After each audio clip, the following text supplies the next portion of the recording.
This is McCook's Mr. Billson. Honored to have you here. My father in the 1950s, when I was a little bitty tyke, before I'd walk out the door to go with somebody else, maybe take a ride to the big city of McCook, or maybe go to a movie even in Juanita, do something like that, Dad would always say, no matter where you are, somebody's gonna see you. Somebody's gonna see you.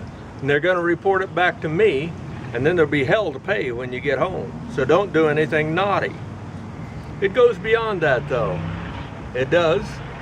And I've, as I got older, it wasn't naughty. He'd say, don't do something stupid. Don't do something stupid.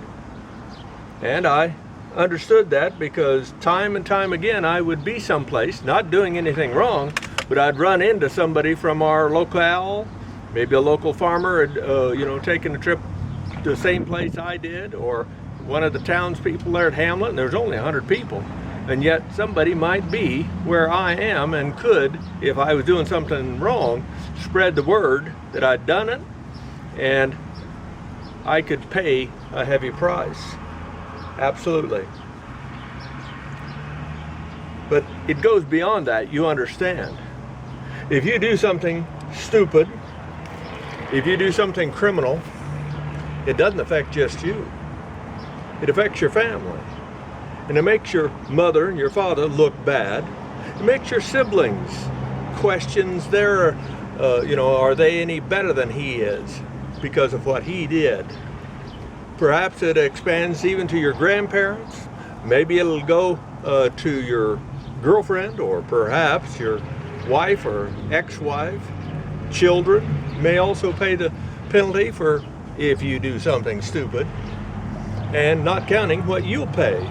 And the right thing can financially devastate your family, or it can put you in jail, maybe even prison. But it gets worse than that. When you do something that you shouldn't be doing, criminal or destructive, when you destroy somebody else's property, for example, and whatever color skin you have, whatever race you have, that gives those people with just a little bit of racism in them anyway, the valuable information to say, see, they're all like that. See, he did that, that means all of that race did that. And rest assured, it can stick if it happens often enough. I remember back in the 1960s, and the blacks, no question, they deserved equal rights, but they burned a few cities down trying to get that. They turned to violence. And it made me question, are all blacks like that? Are they all like that? If they don't get their way, or if they want something, they destroy to get it. That doesn't speak very well for a race. And it's yet today you'll see that. And again, for the right person or people, they might say every black is like that. And of course it's not true by any means. But at the same time, when you do something wrong, it can reflect not only on you, your family, your friends. It can also reflect on your race. I said your race. There was a school shooting, and I happened to be at a restaurant.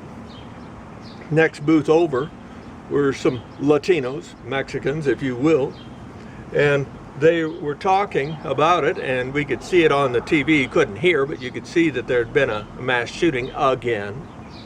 And one of them said, because it just came on, and he said, boy, I hope the shooter isn't Latino. I hope it isn't Latino. That'll make us all look bad. Yeah, so every race understands, whether they speak of it or not, and know full well that one person can make it terrible for the rest of us. One person can make his race look bad. So let's all try to watch for those kind of people that need a little bit of extra guidance and to help get the devil out of their life so that they might have a good, normal, productive life that any race, any family, any people could be proud to say, I know that person.